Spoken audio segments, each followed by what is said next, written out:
I have been privileged to work directly with W. Clement Stone for over 52 years. When asked to write my most memorable memories of my association with W. Clement Stone for his 100th birthday, I realized I already had done that.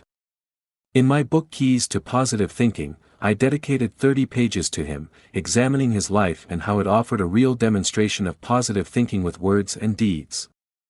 He is an inspiring example of the application of PMA, a positive mental attitude, with everyone he comes in contact with.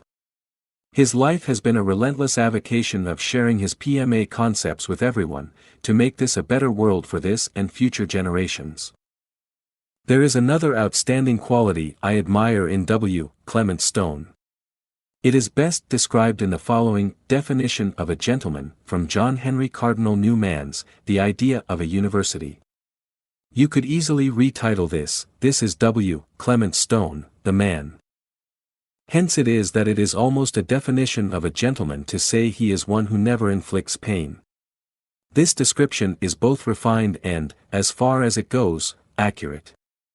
He is mainly occupied in merely removing the obstacles which hinder the free and unembarrassed action of those about him, and he concurs with their movements rather than takes the initiative himself.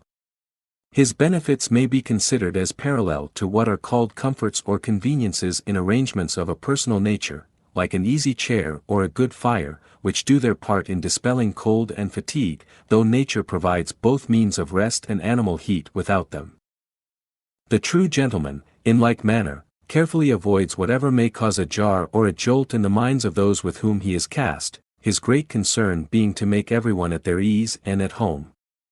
He has his eyes on all his company, he is tender towards the bashful, gentle towards the distant, and merciful towards the absurd, he guards against unseasonable allusions, or topics which may irritate, he is seldom prominent in conversation, and never wearisome.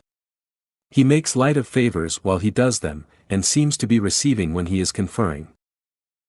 He never speaks of himself except when compelled, never defends himself by a mere retort, he has no ears for slander or gossip, is scrupulous in imputing motives to those who interfere with him, and interprets everything for the best. He is never mean or little in his disputes, never takes unfair advantage, never mistakes personalities or sharp sayings for arguments, or insinuates evil which he dare not say out. From a long-sighted prudence, he observes the maxim of the ancient sage, that we should ever conduct ourselves towards our enemy as if he were one day to be our friend. He has too much good sense to be affronted at insults, he is too well employed to remember injuries, and too affable to bear malice. He is patient, forbearing, and resigned, on philosophical principles, he submits to pain, because it is inevitable, to bereavement, because it is irreparable, and to death, because it is his destiny. He may be right or wrong in his opinion, but he is too clear-headed to be unjust, he is as simple as he is forcible, nowhere shall we find greater candor, consideration, or indulgence, he throws himself into the minds of his opponents, he accounts for their mistakes. He knows the weakness of human reason as well as its strength, its province and its limits, he respects piety and devotion, he even supports institutions as venerable, beautiful, or useful, to which he does not assent, he honors the ministers of religion, and it contents him to decline its mysteries without assailing or denouncing them.